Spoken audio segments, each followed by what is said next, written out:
আমি বলবো যে ডান্স বাংলা ডান্স দেখে আপনারা যতটা বিরক্ত হয়েছেন, যতটা আমার উপর হতাশ হয়েছেন, তার থেকে বেশি বিরক্ত কিন্তু আমি আমি নিজে আমি নিজে ততটাই বিরক্ত, ততটাই আমি আমি ভাবতে পারছি না আমি কিভাবে আমার আমি আপনাদের সামনেও আমি কিভাবে প্রমাণ করব যে সেখানে ওই চণ্ডালিকা দেখে আমি কি বলেছিলাম।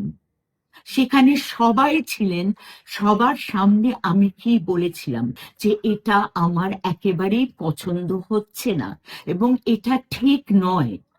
এই গানের সঙ্গে চণ্ডালিকার কোনো সম্পর্ক নেই, কোনো এটার কোনো মানে জাস্টিফিকেশনই নেই।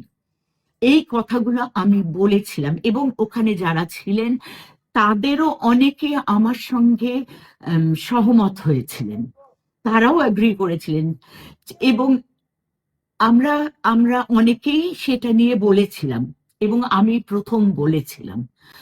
কিন্তু সেখানে আমার কথাটাকে পুরো বাদ দিয়ে যদি তাদের সেই এটা থাকে, আমি জানি এটা কখনো আমারটা দেখানো হবে না, কারণ সেখানেও এডিট করে দেখানো হবে হয়তো। আপনারা যারা আমাকে এতটুকু বিশ্বাস করেন, এতটুকু আমার উপর আস্থা রাখেন, তারা জানেন যে আমি কোনো দিন কোনো কথা, আমি যেটাতে বিশ্বাস করি, আমি নিজের ভেতরের বিশ্বাস থেকে আমি কথাগুলো বলি। তো আমি নিজের এত বড় একটা ক্ষতি করব? আমার যেখানে এত বড় ইনস্টিটিউশন, যেখানে এত এত বাচ্চা সেখানে শিখছেন, এত মেয়েরা শিখছেন, আমি এটা বলতে পারি কখনো?